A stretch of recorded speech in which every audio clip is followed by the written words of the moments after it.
Ayun, ito mga boss, mayroong kaunting pinabago si bossing kasi nga may purpose. Ito mga boss, sa switch, yung switch niya mga boss, pinahiwalay niya yung tornilyo. So ito yung switch ng mga bossing. Nasa 3 meters ito mga boss. Nasa 3 meters yung switch niya. Yan.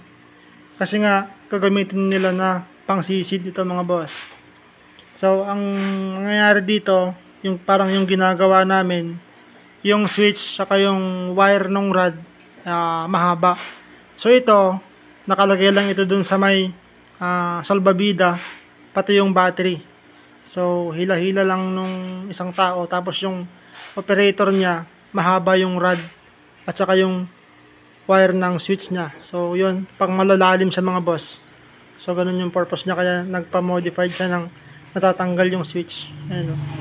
Tapos yung switch ng mga boss, maabot siya ng 3 meters. Okay mga bossing.